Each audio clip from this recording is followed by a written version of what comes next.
adoram imagens. Ah, mas os católicos são idólatras. Meu Deus do céu, você com certeza já ouviu isso em algum canto, não já? E o pior de tudo, tem gente dentro da igreja que também pensa assim, sabia disso?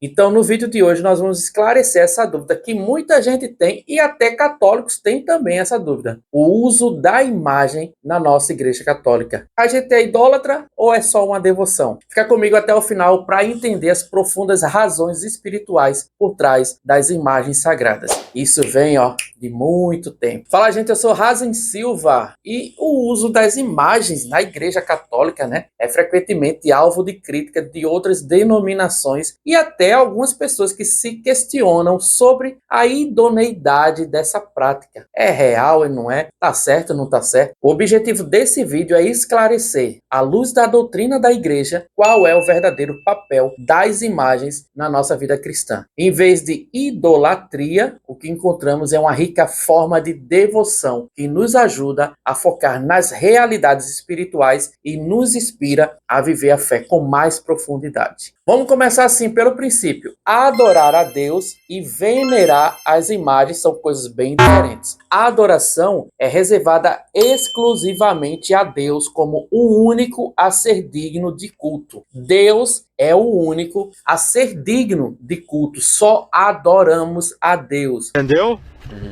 Você entendeu, velho? Quando a Igreja Católica venera imagens, ela está honrando e respeitando as pessoas representadas nelas, principalmente Jesus, a Virgem Maria e os santos. Mas essa veneração nunca se confunde com a adoração. Por isso que a igreja ensina uma distinção clara entre os diferentes tipos de culto que se deve dar. Vamos lá, pega o caderno e anota essa aí, viu? Latria. Este é um culto reservado a Deus. Só a Ele devemos adorar. E essa adoração, ela se manifesta na oração, na liturgia, nos sacramentos e na nossa vida cotidiana. Em outras palavras, latria é o culto exclusivo a Deus, que é o único digno de nossa adoração. Como é que a gente exerce a latria? Na liturgia, na oração, nos sacramentos e também na nossa vida cotidiana. Já a dulia é a veneração dos santos e anjos, que é feita por meio dessa prática chamada dulia, que é uma forma de veneração e respeito. Por exemplo, quando veneramos São Francisco de Assis, São João Paulo II, Santa Teresinha do Menino Jesus, nós não estamos adorando essas pessoas, mas sim nós estamos reconhecendo a sua santidade e pedindo a sua intercessão. A dulia é a honra dada aos santos como modelo de virtude e nossa motivação para viver uma vida mais cristã. Já a hiperdulia é para cultos, no caso de Maria, a mãe de Jesus. Ela é honrada de maneira especial, acima dos santos, mas ainda assim sem a adoração divina. Maria não é divina. Maria é para ser cultuada de forma de hiperdulia, que é por ela ser a mãe de Jesus, ela é honrada de maneira especial. A igreja, ela venera,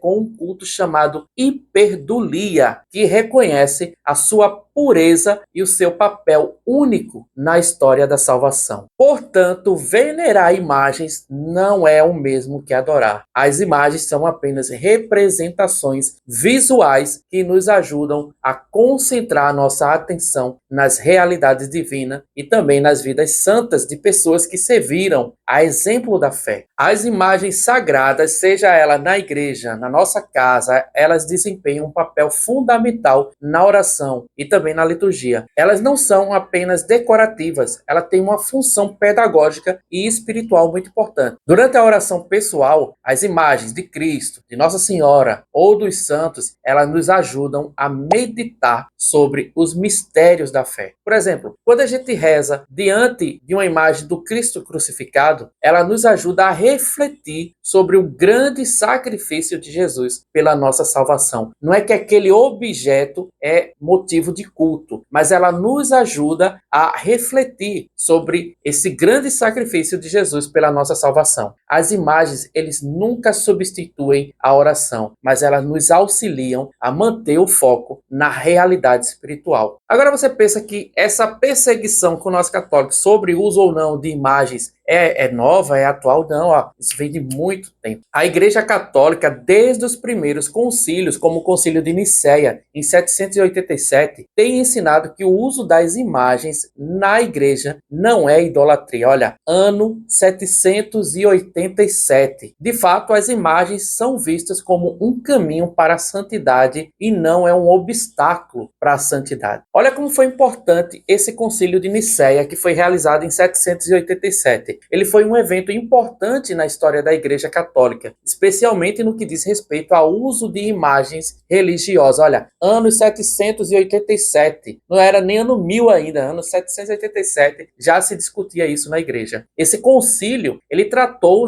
de um movimento chamado iconoclasmo, que havia se espalhado ali no Império Bizantino, onde um grupo de cristãos começou a destruir ou proibir o uso de imagens sagradas, como ícones de Cristo, de Maria e dos santos, acusando de serem idólatras. Meio parecido com alguma coisa, né? A resposta do Concílio de Nicéia, o segundo Concílio de Nicéia, na verdade, foi clara e fundamentada na tradição da Igreja. Aqui estão alguns principais pontos que o concílio abordou sobre o uso das imagens. O concílio declarou que as imagens não devem ser vistas como objeto de idolatria, mas como representações que ajudam os fiéis a se conectar espiritualmente com os mistérios da fé cristã. A Igreja esclareceu que a veneração das imagens não é a mesma coisa do que a adoração. O concílio reconheceu que as imagens são uma ajuda pedagógica e também espiritual. Elas não são veneradas como deuses, mas como meio para nos lembrar dos mistérios da fé e também da virtude dos santos. As imagens servem para reforçar a memória do povo cristão sobre os eventos sagrados, como a vida de Cristo, a sua paixão e a vida dos santos. O concílio, ele baseou suas decisões na tradição cristã primitiva e no uso histórico de imagens da Igreja, que remonta já nos primeiros séculos do cristianismo. A Igreja Católica, ela argumentou que desde o início da fé cristã, as imagens eram um meio legítimo de comunicação de verdade cristã e não contrárias ao ensinamento bíblico. O concílio também explicou que o Cristo encarnado tem um corpo humano e, portanto, pode ser representado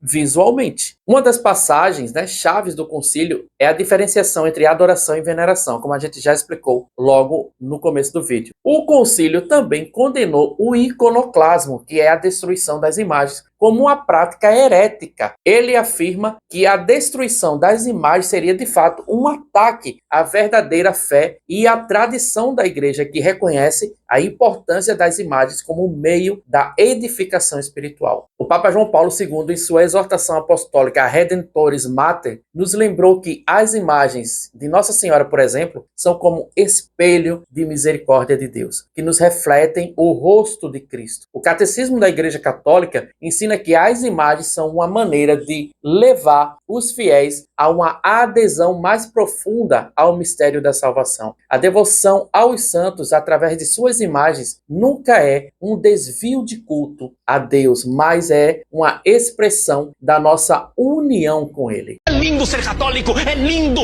ter santos. Se alguém, portanto, afirma que as imagens são idolatria, é importante relembrar que o verdadeiro sentido da veneração das imagens é inspirar um amor maior por Deus e aprofundar a nossa relação com Ele. A acusação de idolatria não faz sentido à luz do ensinamento da Igreja, como explicou o Papa Gregório II. Não é a imagem em si que é venerada, mas o mistério que ela representa. Por isso, o uso das imagens nunca vai diminuir a centralidade de Deus, mas ao contrário, ele ajuda a focalizar nossa adoração em Cristo. As imagens, elas nos desafiam a imitar as virtudes daqueles santos. E falando em santo, você sabe que João Paulo II, que hoje é santo, ele foi um dos maiores defensores da devoção a Maria e aos santos. E também tinha uma profunda relação com as imagens na igreja. Portanto, nesse vídeo aqui, eu vou te dizer por que João Paulo II é santo hoje, tem as imagens dele e nós podemos adquirir. Então, João Paulo II é santo.